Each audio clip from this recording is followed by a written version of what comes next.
I'm Tylee, and I'd like to share 3 tips with you about balance. I get asked all the time how I juggle everything in my life. I run a $20 million global business. I'm an Australian national champion in karate. I'm an active ambassador for Red Kite, a childhood cancer charity. I'm an author, consistently learning new skills, and I'm a wife and dedicated mother of 3, one of whom is in remission from cancer. It sounds like a lot when I list it all out like that. And yet, I manage to balance work, family, sports, being of service, and leisure. Let me share how I achieve that. First of all, it's important to think about how you define balance in the first place. My whole concept of balance was changed after coming across a book by best-selling author Laura Vanderkam. She believes that balance should be viewed across a week or a month, not day to day, as we've been conditioned to think. Too often, we feel pressured to be all things to all people all the time. We do not need to feel guilty. Sometimes we need to work on our career and work hard.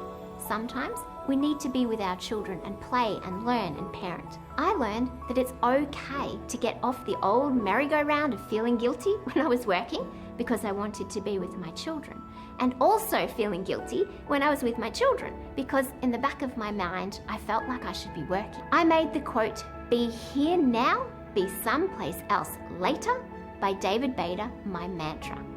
I put it up in my office and on my fridge to remind me that focus and quality time is what's important. My second tip is, wherever possible, to tick multiple boxes with the way you're spending time. When I'm at karate, it's exercise time, family time, because we all train together, and social time, because we've made great friends at the dojo. So perhaps you can exercise or train with a friend while the kids play.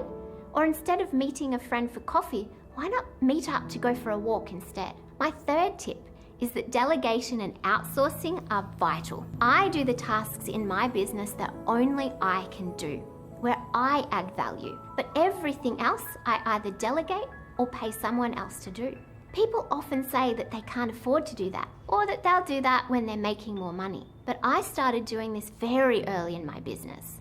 I used to pay my neighbour's teenage daughter in free products as a trade for her help with basic business tasks and housework. The time and energy that freed up, I used to move forward and push on with tasks that made a bigger difference in my business and my income. As my business grew, my network of helpers increased. Your time and energy are your most important asset. Think carefully about how you use it and what your priorities are.